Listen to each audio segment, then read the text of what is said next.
Bom dia, meus amados irmãos e irmãs. Pela infinita graça do nosso Senhor, nós estamos aqui reunidos. Queremos juntos aqui externar a Deus toda a nossa gratidão por Ele nos permitir reunir aqui em seu nome. Quero compartilhar com vocês, como acabei de dizer, uma palavra aqui no livro de Jó. O tema é a relação do homem com Deus em meio às complexidades da vida. Este é o tema que nós vamos estudar no livro de Jó. E, portanto, abram suas Bíblias no capítulo 1. Havia um homem na terra de Uz, cujo nome era Jó, homem íntegro e reto, temente a Deus, e que se desviava do mal. Nasceram-lhe 7 filhos e 3 filhas. Possuía 7.000 ovelhas, 3.000 camelos, 500 juntas de bois e 500 jumentas. Era também numeroso pessoal ao seu serviço, de maneira que este homem era o maior de todo o Oriente. Ainda no capítulo 1, por favor, vamos ler os 3 últimos versículos, versículos 20 a 22. Então Jó se levantou, rasgou o seu manto, rapou a cabeça e se lançou em terra e adorou. E disse: Nu saí do ventre de minha mãe, nu voltarei. O Senhor o deu e o Senhor o tomou. Bendito seja o nome do Senhor. Em tudo isto, Jó não pecou, nem atribuiu a Deus falta alguma. Vamos orar. Amado Deus, querido Pai, em nome de Jesus, o teu Filho, nós te pedimos aqui, Senhor, abra os teus céus, revela aquilo que só o Senhor pode revelar, nos faz ver aquilo que os nossos olhos humanos não são capazes de ver, a revelação da tua palavra, a tua mente, porque a história que nós estamos lendo é a tua história, a história que o Senhor escreveu para nos ensinar, para nos falar. E, portanto, Pai, nós queremos ouvir tua voz, em nome de Jesus. Aqui no livro de Jó, eu quero compartilhar com vocês sobre a complexidade da vida em meio aos sofrimentos. Sofrimento é algo que as pessoas não gostam muito de abordar, porque é sinônimo de fracasso, é sinônimo de reprovação. Sofrimento é algo que as pessoas têm como que um sintoma pejorativo, como um estigma totalmente negativo. Por isso ninguém aprecia sofrimento. E ultimamente, o Senhor tem inquietado meu coração a estudar esse tema, na sua palavra, na minha vida, na vida de tantas pessoas, conhecendo um pouco da biografia de tantos homens e mulheres de Deus. Uma das fortes características que você vai ver é o sofrimento.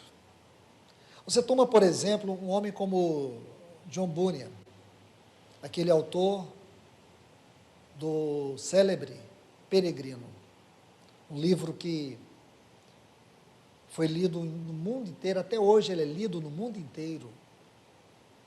Um livro que traz uma extraordinária analogia em uma linguagem figurada sobre a nossa caminhada celestial. Quando você estuda a história de John Bunyan, a sua filha primogênita era cega, sua esposa extremamente doente. John Bunyan, ele passou boa parte da vida dele preso, sofrendo rejeições. E sabe por que ele foi preso?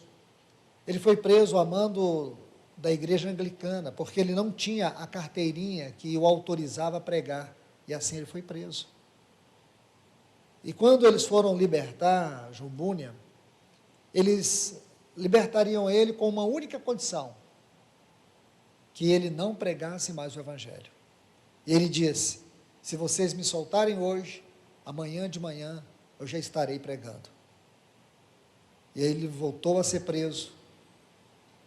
E foi numa viagem que ele fez, na sua última mensagem, ele viajou 80 quilômetros a cavalo para o interior da Inglaterra e tomou muita chuva. E foi daí que ele contraiu uma febre e veio a falecer. Assim são a vida dos homens de Deus, assim é a nossa vida na terra, de muita dor, de muito sofrimento. Na atual conjuntura, sofrer te angustia mais porque você é julgado porque você está sofrendo. As pessoas hoje não têm a cultura cristã de sofrer com os que sofrem, mas muitas vezes de fazer dos que sofrem uma notícia, de contar para outros o seu problema.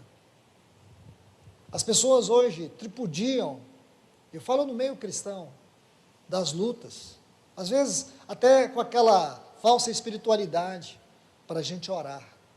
Quando você quer orar por alguém, você não expõe a vida dele, você expõe a vida dele só para Deus. Então, muitas vezes, o espiritualista que eu tenho condenado aqui na palavra de Deus, essa epidemia que destrói a comunhão, que destrói o avanço da igreja, que destrói a edificação da igreja, é o espiritualismo. O espiritualismo não é espiritualidade. O espiritualismo é a hipocrisia da fé, é a dissimulação espiritual. Então, meus irmãos, a questão de sofrer hoje é isso, porque sofrer é algo solitário. O grande problema do sofrimento é a solidão que existe nele. De muitas vezes você não encontrar pessoas que estejam dispostas a te ouvir, sem te dar lições. Porque muitas vezes, quando você está sofrendo, você vai contar para uma pessoa, ela passa a te dar os exemplos dela, de como ela venceu as lutas. Só que a minha luta é diferente da tua. A sua é diferente da do outro. Compreende? E eu vejo os irmãos contando, às vezes, problemas para mim, eu fico pensando, nossa, eu resolveria isso rapidamente. Eu só não consigo resolver os meus. E é assim, irmãos. Todos nós somos assim. Nós conseguimos resolver os problemas dos outros, mas nós temos os nossos. E a grande tristeza é, eu consigo ajudar todo mundo, mas a pessoa que eu mais necessito ajudar, eu não consigo. Essa é, muitas vezes, a dor do sofrimento de quem vive sofrimento conjugal, sofrimento familiar, sofrimento com filhos. Você consegue ser uma bênção para todo mundo. Quantas irmãs e irmãos que seus cônjuges não são cristãos e eles sofrem solitariamente, uma dor angustiante de poder levar tantas pessoas ao Senhor e muitas vezes ver seus filhos, ver seus cônjuges, ver seus parentes próximos indo para o inferno. Você imagina a dor que essas pessoas carregam? É isso que nós devemos entender sobre a complexidade da vida. O povo de Deus sofre, o povo de Deus passa lutas, só que de uma maneira distinta. Nossas lutas, os nossos sofrimentos têm propósito. É algo que você precisa entender. Nós precisamos conhecer a outra face do sofrimento dentro da palavra de Deus. E é aqui neste livro que nós vamos ver. Vocês perceberam a leitura que nós tivemos aqui? Lemos o início e lemos o fim do capítulo 1. Então, no início nos mostra um homem temente a Deus, homem justo, homem íntegro, um homem próspero, um homem com a sua mesa cheia dos seus filhos. Você olha para Jó, o que falta para esse homem? Só os céus, porque na terra ele já tinha uma parte dos céus. Mas, de repente, o mundo do Jó vira de cabeça para baixo. De repente, o mundo do Jó desaba. Eu dizia para um dos nossos irmãos aqui há poucos dias, porque nós estávamos tratando de algumas situações, fora mesmo do nosso contexto de reunião, irmãos que passaram aqui. Há poucos dias soubemos de um irmão, querido irmão, jovem, novo ainda, jovem que eu digo assim, 50 e poucos anos, gostava de praticar esporte, uma família linda, nós conhecemos a família dele. E 2 semanas atrás saiu para jogar futebol ali mesmo onde ele mora, no condomínio onde ele mora. Voltando para casa, sua esposa, seus filhos, com certeza tinha expectativa de encontrá-lo mais tarde. Chegando perto de casa, sofreu um infarto e morreu. Esse irmão já congregou conosco aqui. E aí eu disse para aquele irmão, que triste, como os capítulos da nossa vida, eles mudam rapidamente. Rapidamente. Então, ultimamente, esse tipo de acontecimento tem surgido numa velocidade não de morte, mas de tragédias familiares. E como nós vamos lidar com isso, irmãos? O que eu entendo é que precisamos urgentemente examinar esse assunto à luz da Bíblia, porque com o crescente materialismo, apostasia, essa atmosfera negra, maligna, que tem suplantado a terra nesse tempo, destruindo conceitos fundamentados na palavra, diluindo a verdade por meio do evangelho degradado e tantas coisas mais.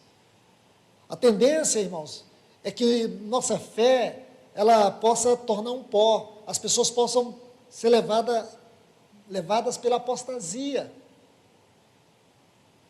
por conta do sofrimento, não saber lidar com ele, achar que o céu está encouraçado, achar que é impossível Deus resolver o seu problema. Então, meus irmãos, irmãs, precisamos urgentemente olhar a palavra de Deus, porque aqui está um homem justo, íntegro, e que de repente o seu mundo virou de cabeça para baixo. E este livro, o livro de Jó, doutrinariamente falando, é a maior exposição sobre este assunto que você poderá encontrar. Não existe na psicologia, na psiquiatria, na neurociência, não há nada que se compare com esse livro, acerca do assunto do sofrimento. Porque você sabe que, no decorrer da história de Jó, aparecem 3 amigos, depois um outro 4º amigo. Esses 3 amigos, eles vão destrinchar, vasculhar o interior de Jó. Esses 3 amigos de Jó, o Zofar, o Elifaz e o Bildade, esses 3 amigos, eles mostram para nós a doença do espiritualismo, os conceitos espiritualistas. Eles são homens cheios de conceitos. Se você observar a humildade, o Zofar e o Elifaz, eles falam verdades. A questão é que as verdades que eles falam está fundamentado numa doutrina de causa e efeito. A doutrina de causa e efeito. Jó sofre porque está em pecado. E o problema de Jó só será solucionado quando ele confessar os seus pecados. Então você vê que a coisa é muito mais complexa. Esse livro vai mostrar para nós que esses 3 amigos estavam errados. Porém, à medida que eles vão lidando com o Jó, à medida que eles vão tratando com o Jó, o que ocorre? Ocorre algo. O interior de Jó vai se expondo. O Jó vai se expondo. Até aqui você vê, nesse versículos 20 a 22, que ele não pecou, que ele adorou a Deus, ele não atribuiu a Deus nenhuma falta. Até aqui, viu, irmãos? Porque depois ele atribui. Então, muito cuidado com o exame das coisas. Até aqui, no momento que tudo desmoronou, seus filhos morreram, toda a sua riqueza se tornou pó. Depois, Satanás toca em Jó, ele adquire doenças, muitas doenças, feridas por todo o seu corpo. Jó, ele tem que viver segregado, e ali Jó está no sol quente, segregado, sozinho, e ainda tinha uma esposa em torno dele que o atormentava, e ele pegava pedaços de telha, algum caco de alguma coisa, e ficava coçando suas feridas. Esse era o estado de Jó. Aí o emocional dele vai ao limite máximo. Aí a sua espiritualidade é provada. E aí Jó começa a deixar que as loucuras do seu coração fiquem expostas. A sua falsa espiritualidade. E aí, quando Jó está totalmente exposto, aparece um quarto amigo chamado Eliú. Eliú aparece. O significado de Eliú é: ele é o meu Deus. O Eliú, ele é uma figura do Espírito Santo. Aí você entende que o Espírito Santo, ele vem nos convencer do pecado, da justiça e do juízo. São assuntos que se o Senhor permitir, nós iremos estudar.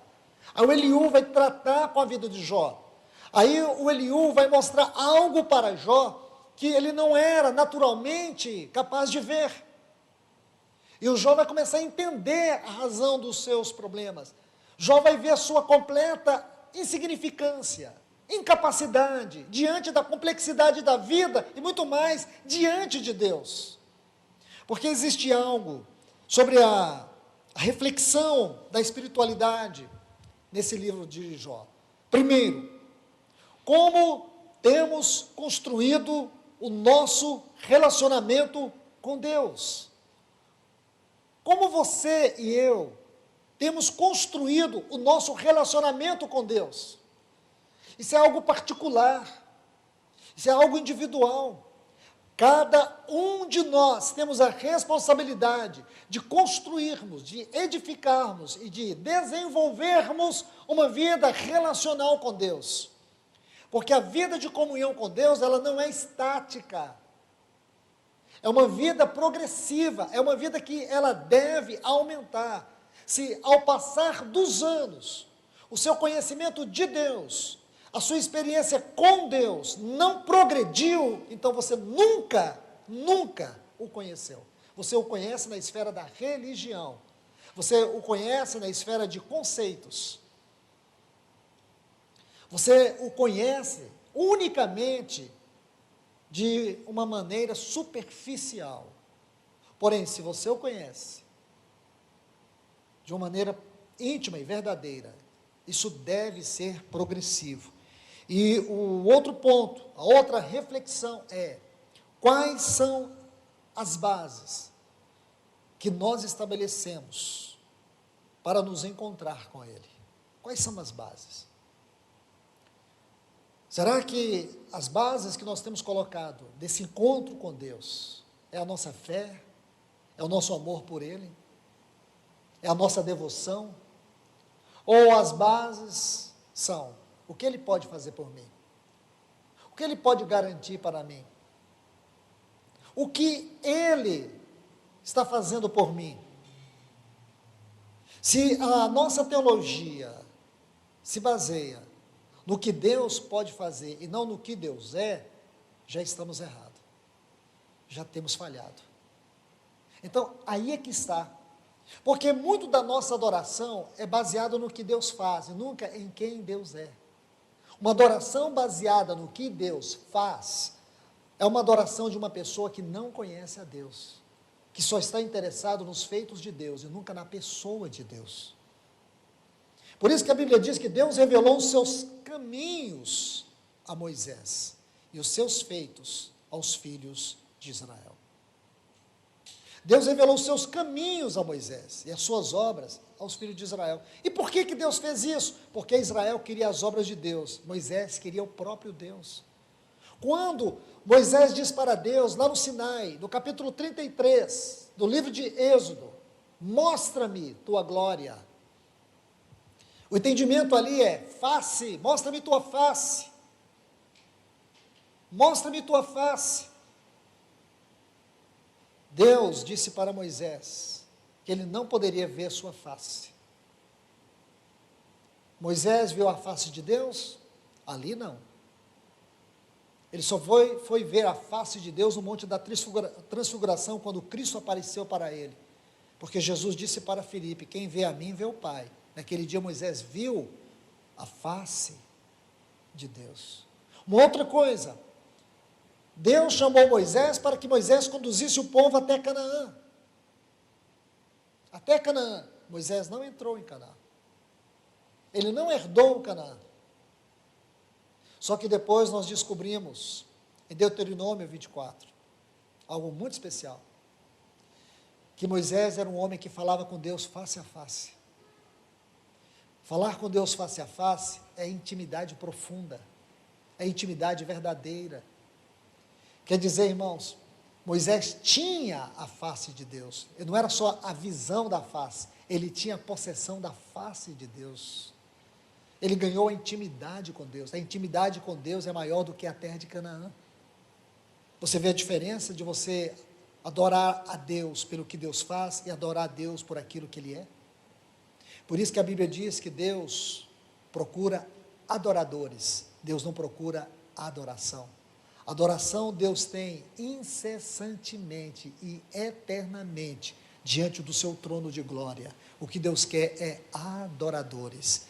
E os únicos adoradores que podem adorar a Deus pela sua misericórdia, pela sua graça, somos nós. Porque nós sabemos o que é misericórdia. Os anjos não sabem o que é misericórdia. Os anjos não sabem o que é graça. Eles podem ter o entendimento intelectual da graça, mas eles nunca sabem o que é a experiência da graça. Eles nunca saberão o que é ser amados. Amados e perdoados. Eles nunca saberão o que é ser resgatados do inferno. Eles adoram a Deus por serem criaturas perfeitas, que existem para a glória de Deus, mas eles não sabem o que é o louvor da graça de Deus. Então, meus irmãos, este é um ponto crucial. E ainda, eu quero mostrar algo para vocês sobre esse livro, antes de entrarmos em detalhes. Porque este livro nos ajuda sobre dois aspectos importantes. O primeiro, é entender o lugar de Deus em nossos sofrimentos. Escute isso.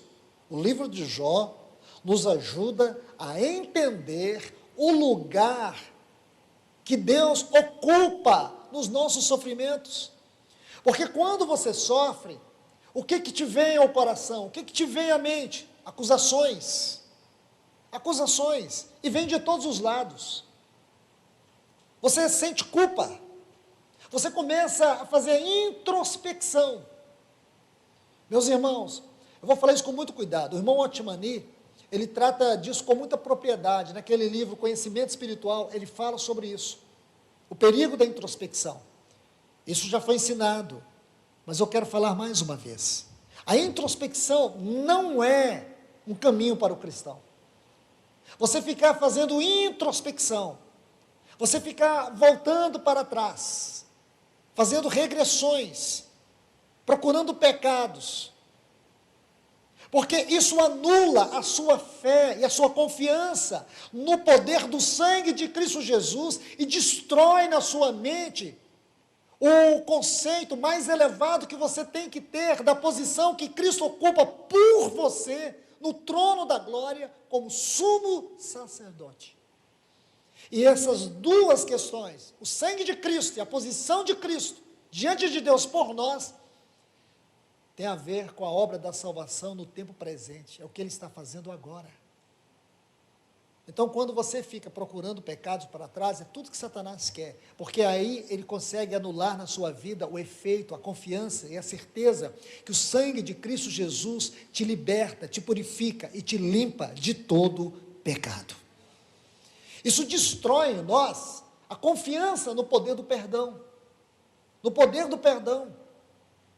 Isso anula para nós a visão que nós temos que ter constantemente, entenda, a visão que devemos ter constantemente, que o nosso Senhor Jesus, no trono da glória, Ele é o nosso eterno, glorioso, sumo sacerdote, segundo a ordem de Melquisedeque. Ele entrou por nós, ele está ali por nós.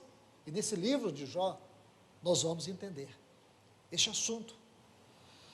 E outro ponto, a outra questão que esse livro nos ajuda a entender é o mover de Deus em nossos sofrimentos.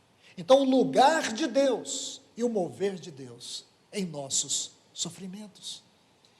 Irmãos, o que são os nossos sofrimentos? Sofrimentos são questões variadas em nossa vida.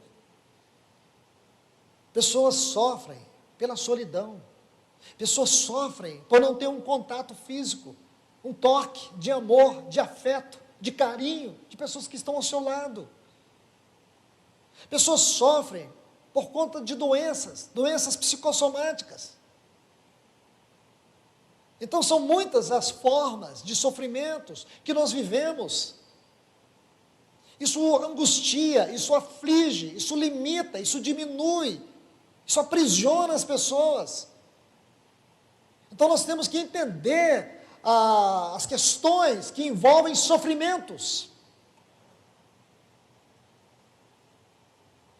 Então, meus irmãos e irmãs, compreender o lugar que Deus ocupa e entender como Deus se move, é algo que você só vai poder perceber com muita propriedade aqui no livro de Jó.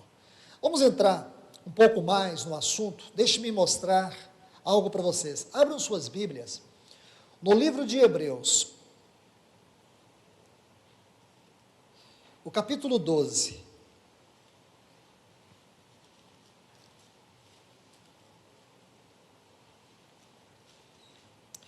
Hebreus 12.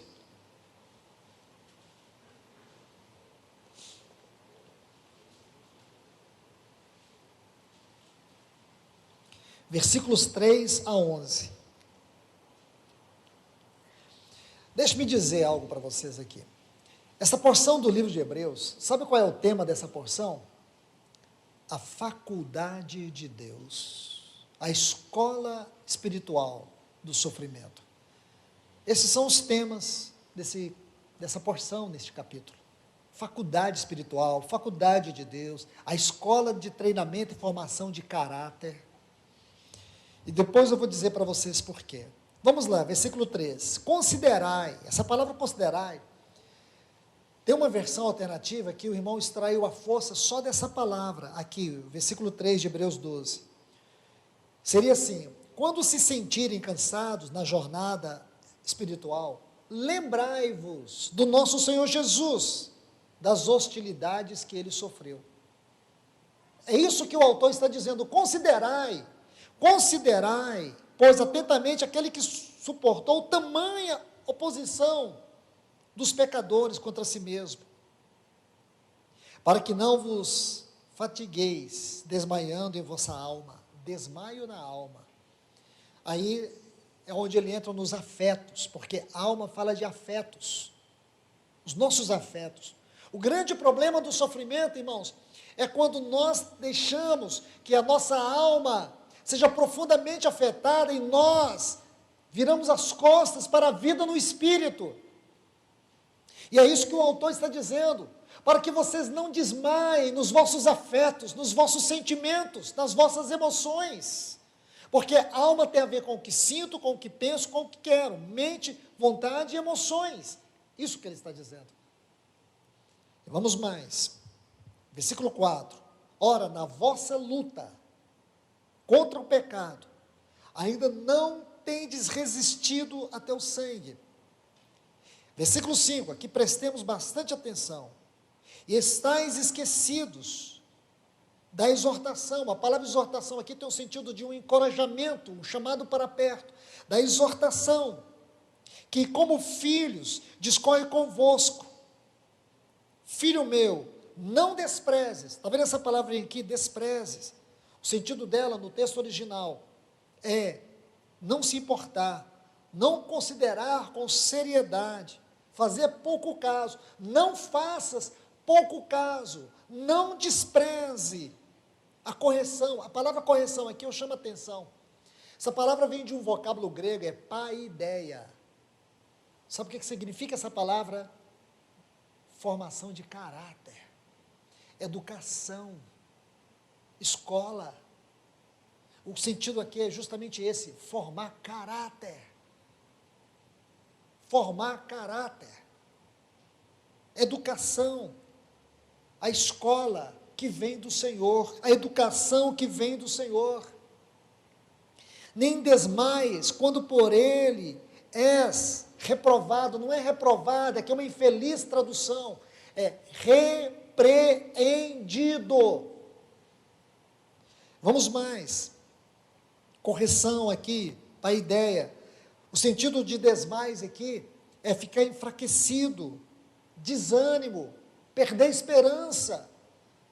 Meus irmãos e irmãs, quantas vezes, no meio do sofrimento, nessa dor que você está passando, essas três coisas aqui, primeiro, você se sente fraco, você se sente fraca, você começa a sentir um desânimo, sofrimento traz desânimo, sofrimento, quando ele não é compreendido, quando você não entende que Deus, de alguma forma, está te levando para uma escola espiritual, numa outra escola, que Deus possa lidar conosco de maneira tão profunda, de uma forma que Ele nos atraia tão intimamente para Ele, do que a escola do sofrimento.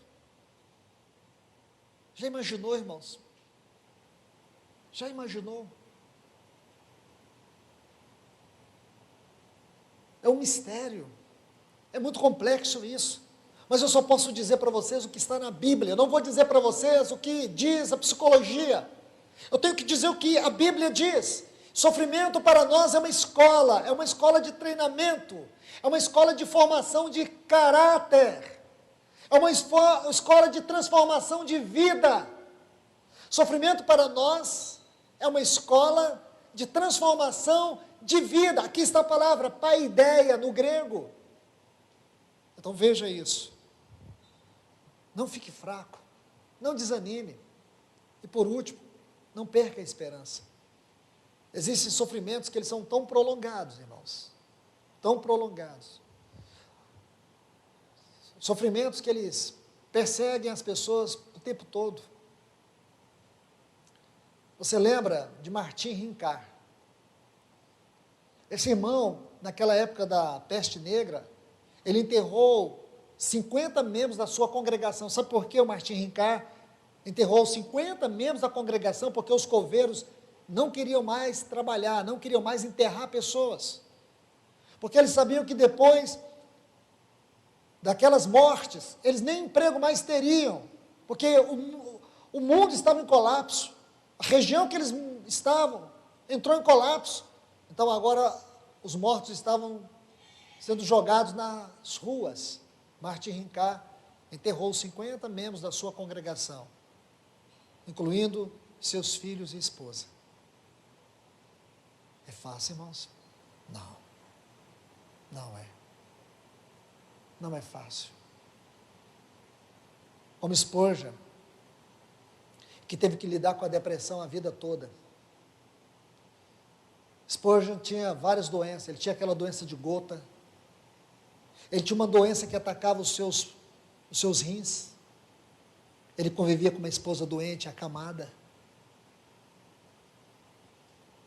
Os biógrafos de Spurgeon falam que metade do ministério dele ele passou em cama, doente.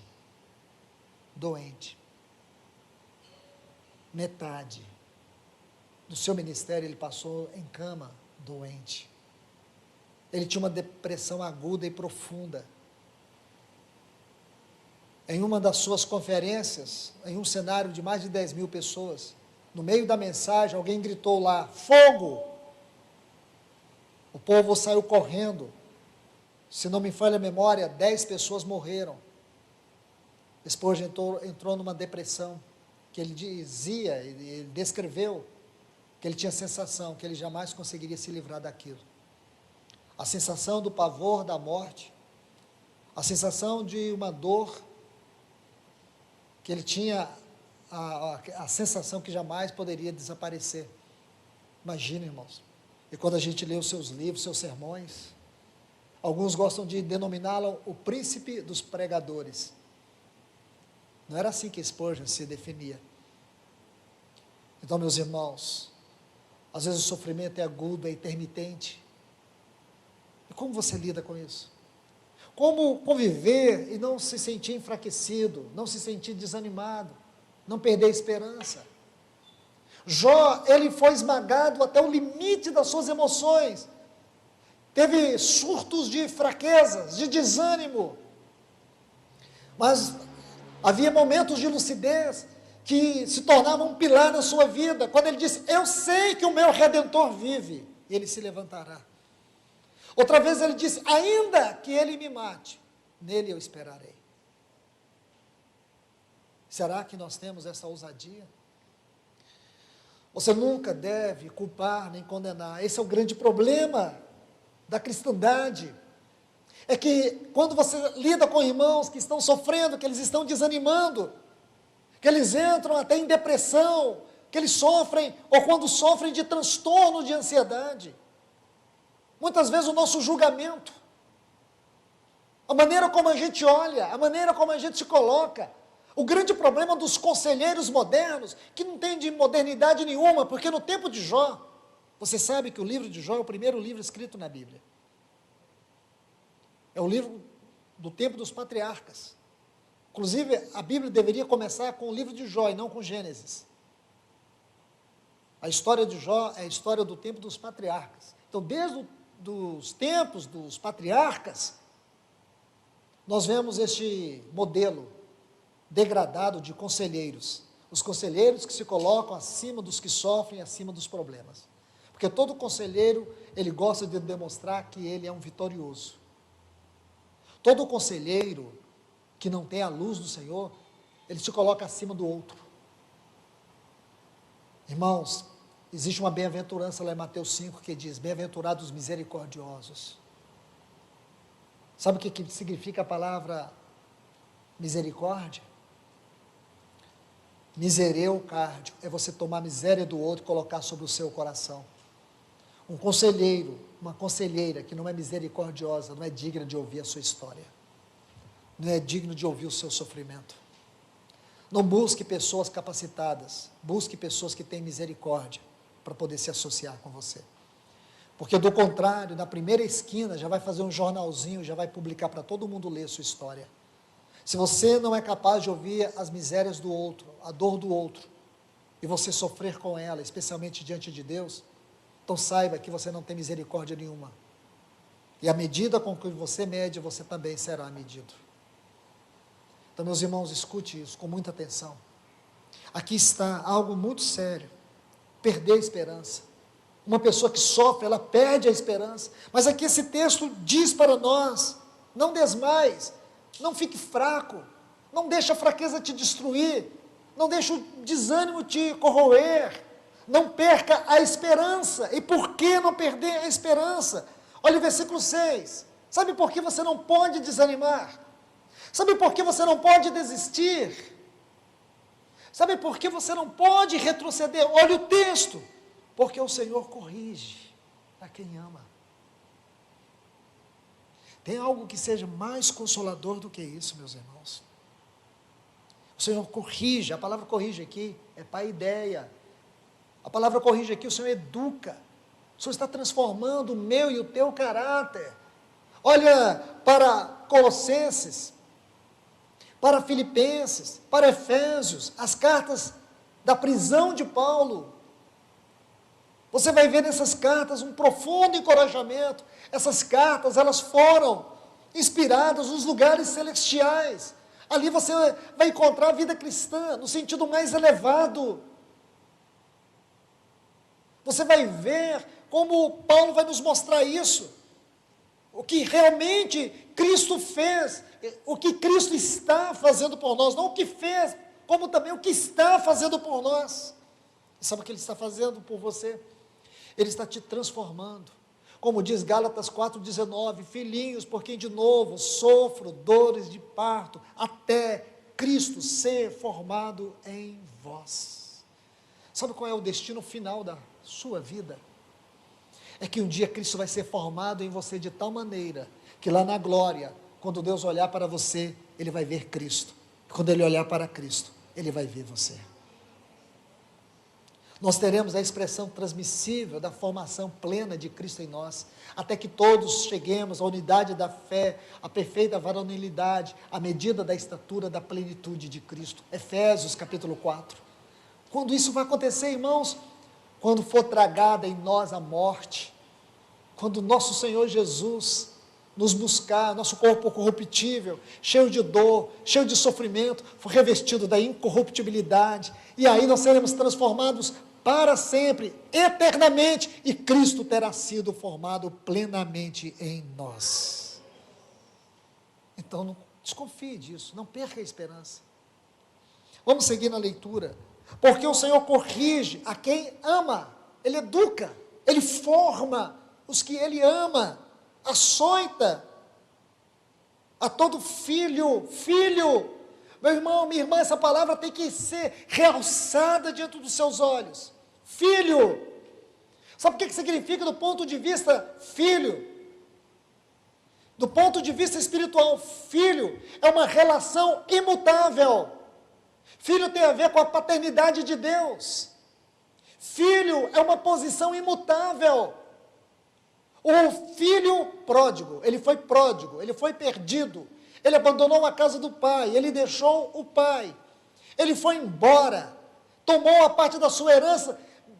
Antes do pai morrer, ele exigiu a sua herança, como se ele estivesse dizendo: pai, eu esperei que tu morresses até agora, já que não morres, então me dá a minha herança, eu quero viver minha vida, como muitos estão fazendo hoje. E foi embora, para uma terra longínqua, perdeu tudo, mas uma coisa ele não perdeu. O que foi que ele não perdeu? A sua filiação. Por isso que nosso Senhor Jesus diz: aquele que o Pai me dá.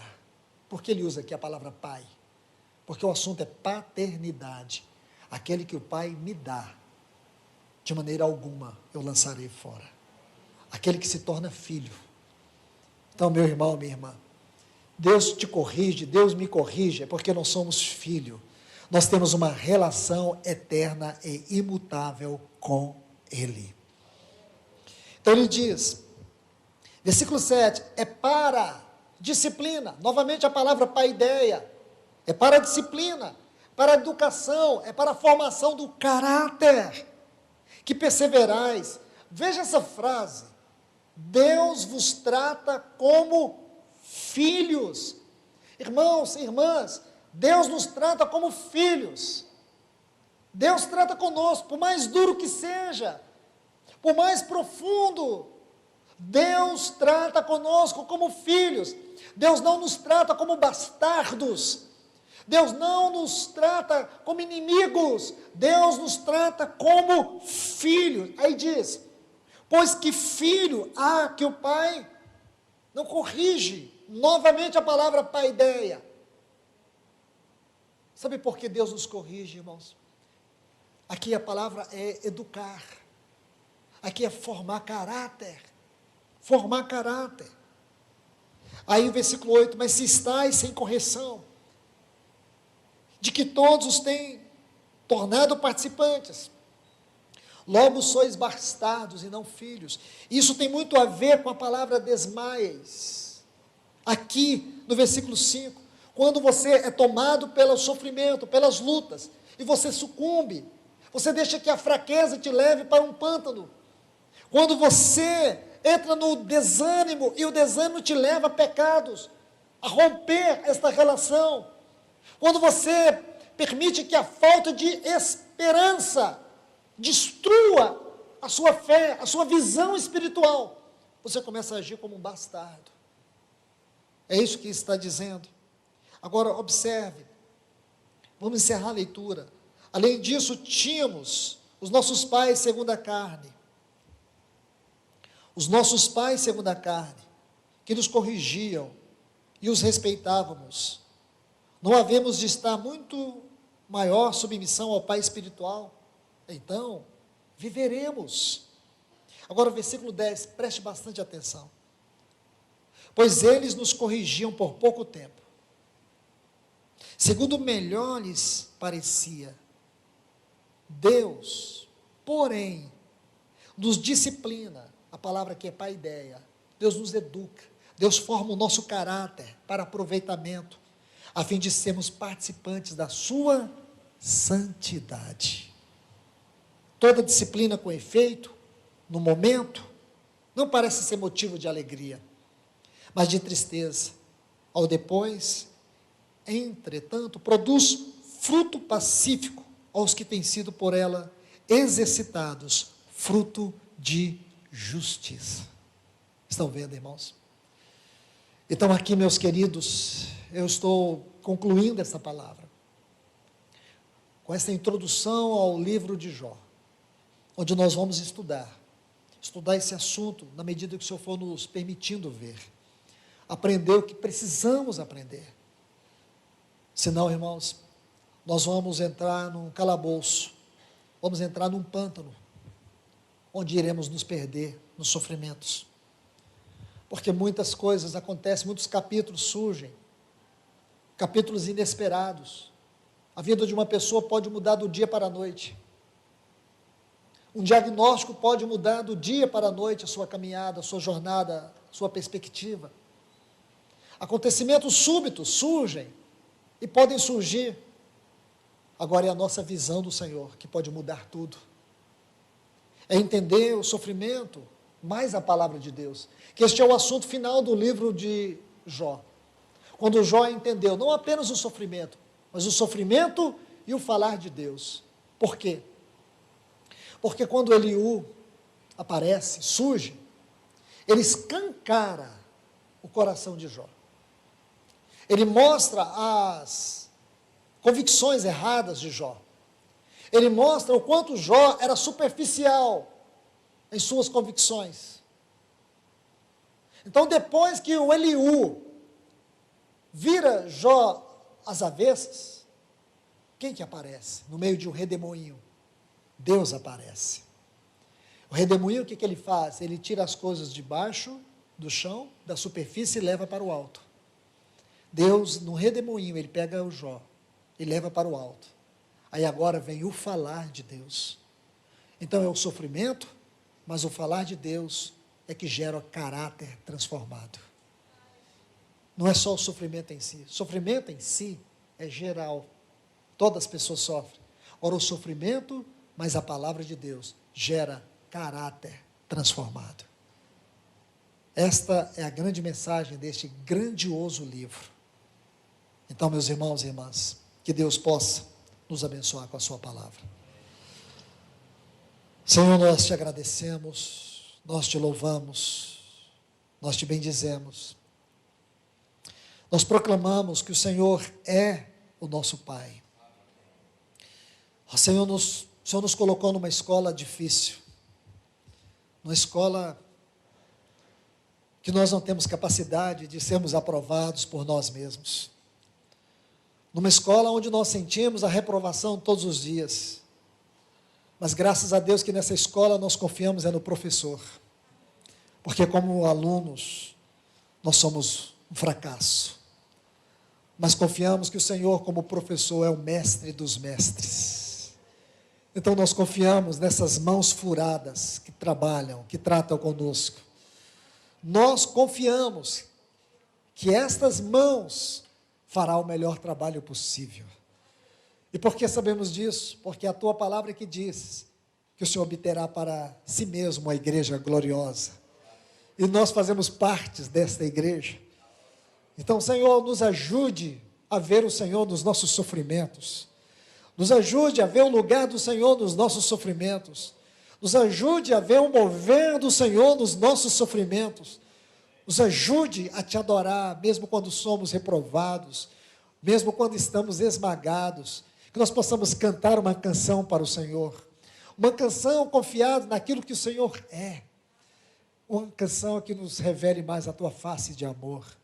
Então nós pedimos, Senhor, fale a cada irmão aqui, Senhor, a cada irmã, fale a tua igreja nessa manhã, para que nós não venhamos nos sentir fracassados, desanimados e sem esperança. Saber, Senhor, que nós temos uma esperança que é como uma âncora, firme, e que entra e penetra além do véu. Senhor, nós te adoramos, nós te agradecemos, nós te bendizemos, em nome de Jesus. Amém, Senhor.